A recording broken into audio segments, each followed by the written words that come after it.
Hello guys! So October 5 afternoon, Lon and I had a meeting presentation here at Golden Phoenix Hotel along Macapagal Road, Pasay. So since gabi na kaming natapos, we decided to book a room after dahil ayaw naming maipit sa traffic pa uwi since sa north pa kami. Anyways, we've been here for 4th time already for some past meetings. So ayun na nga, we booked a room for overnight and ganito yung kanilang lobby with escalator on the side. Tapos meron din silang lift nasa lobby, but since wala naman kami mga luggages, so we took the escalator going to our room. On the second floor, andun yung kanilang Amore Cafe at yung entrance papuntang room hallways, which kailangan mong gamitan ng keycard. And since the room is on the 6th floor, we need to use another lift located here at the hallway to come up to our room. Malaki siya and medyo parang maze yung hallway, nakakaligaw, so you really have to read the signage on the wall. So we booked a 30 square meter twin deluxe room for 4,231 pesos, less 3% na as a Goddess Platinum member with free breakfast for 2. Golden Phoenix Hotel has a total of 281 contemporary rooms. There's also parking at the basement. So kung makikita nyo, usual room amenities, meron silang 2 extra pillows, may laundry bag, merong safe box, merong 2 robes, meron ding ironing board, may plancha,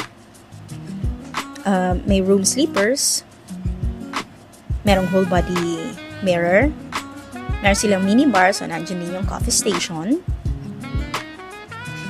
and meron ding mini ref. Kung mapapansin nyo, merong mga included na snacks, pero syempre hindi yan free, for sale yan. So kung gusto nyo mag-snacks, I suggest magbaon na lang kayo, or if you want, meron dyan sa tapat ng hotel na Alphamart tsaka Uncle John's. Malapit lang naman yung mga convenience store and kainan. Yun pa yung maganda sa hotel na to. So, ayan siya. Merong coffee table doon sa may window side. Meron ding mga bedside tables. Ganyan siya kalaki. At city view kami. So, yung cortina, kung gusto nyong madilim, blackout curtain yan kapag kaayaw nyo maliwanag. So, bathroom check tayo. May rain shower head, merong telephone shower, may built-in shower gel, tsaka shampoo and conditioner na ata yun. So, wala nang makikitang mga bottles ng mga shampoo and conditioner. So, yun na lang, toothbrush, soap,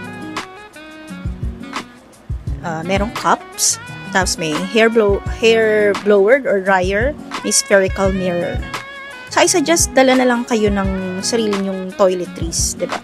Tapos on the 7th floor, nandoon yung kanilang gym, pati yung kanilang outdoor pool, located on the same floor, 7th floor.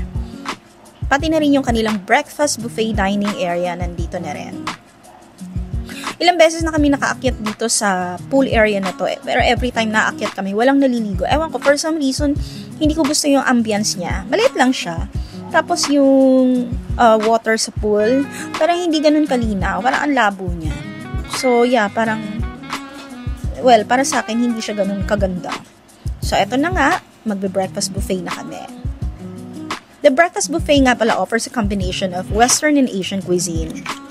Hi guys, good morning! So, papunta kami ngayon dito sa Golden Spice Restaurant at dito kami magbe-breakfast buffet. So, ayun, nagpa-register muna kami dito sa may tabi before entering the restaurant. You have to tell which room number you're in. And then, ayan yung mga juice nila. Malawak naman yung dining area and the food is good. Oo. Masarap yung pagkain nila dito. Ayan, merong daing, no? Meron ding sausage. Masarap yung sausage. Pati yung corned beef.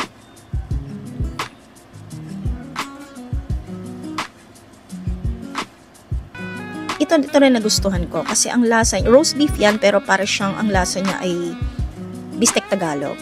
Ito naman ay sweet and sour fish, ham. They have 2 kinds of cereals. Siyempre, andyan yung gatas. Ito ang kanilang salad stations.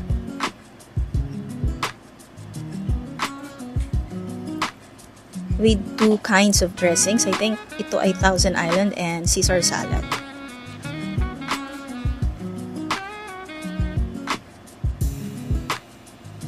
Yan, meron ding nido soup. Tsaka champurado.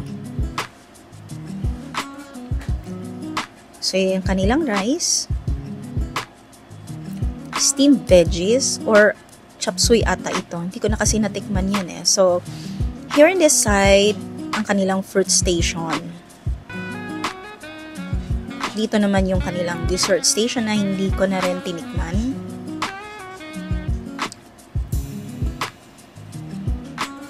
At dito ang kanilang egg station. So, kung ayaw nyo mag-intay na magpaluto, meron ng mga naka-ready na omelette and sunny side up. Pero kung gusto nyo mainit, pwede kayo magpaluto. So, andito ang jams, butter, ang bread station nila nandito. So, ayan ang kanilang mga choices of bread. Plus yung toaster nandito na din.